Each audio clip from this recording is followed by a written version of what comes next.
تو اب دیکھیے یہ ماحول آگے بڑھا، یہاں تک کہ اللہ کے رسول صلی اللہ علیہ وسلم کو لگا کہ یہاں اسلام قبول کرنے والے لوگوں کے لیے زندگی گزارنا مشکل ہے،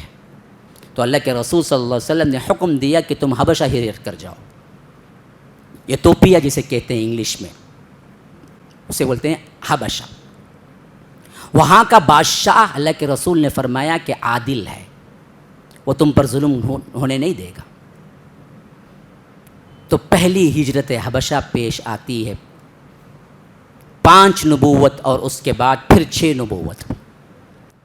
اس میں ایک مرتبہ یوں بھی ہوتا ہے کہ پورا خاندان عثمان شامل ہوتا ہے، جس میں حضرت رقیہ بھی اللہ کے رسول کی بیٹی بھی شامل ہوتی ہے۔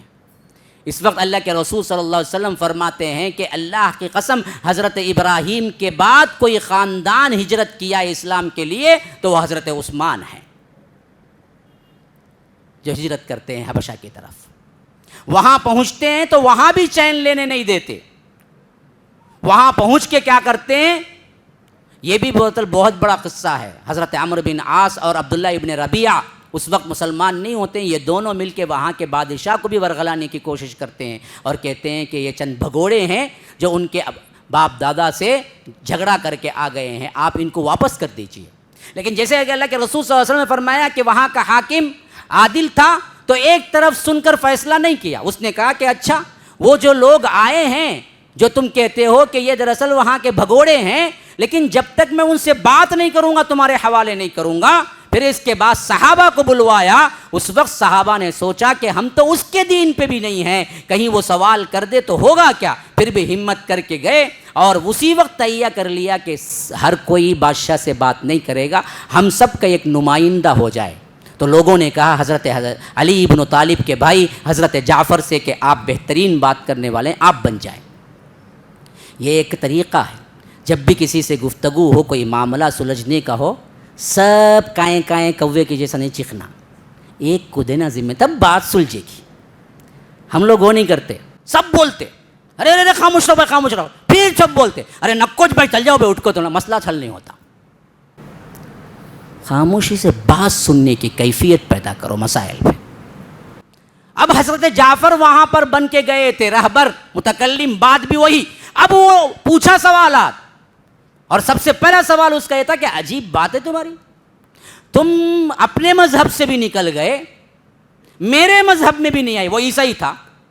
اور کہتے ہو کہ کوئی نیا مذہب مجھے نہیں سمجھ آتا، نہ ان کا مذہب نہ میرا مذہب، آخر وہ کون سا مذہب آ گیا جو میرے مذہب سے اچھا ہے؟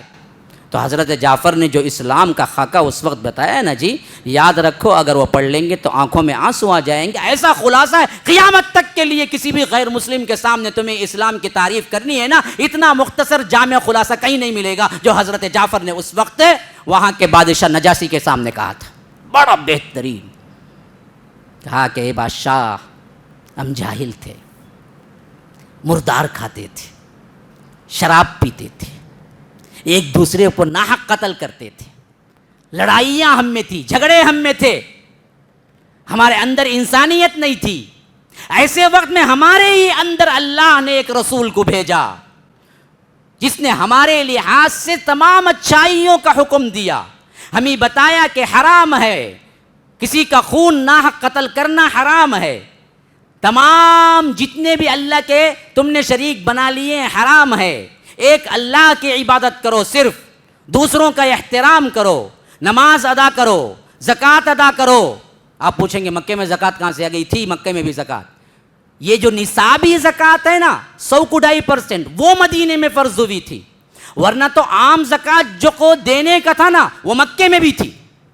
اسی واسطے مکی صورتوں میں زکوٰۃ کا ذکر ملتا ہے باقاعدہ۔ تو یاد رکھیے یہ تمام باتیں جب اس نے کی تو کہا یہ تو بہت اچھا دین لگتا ہے، تو جاؤ، تم پر کوئی زیادتی نہیں ہوگی،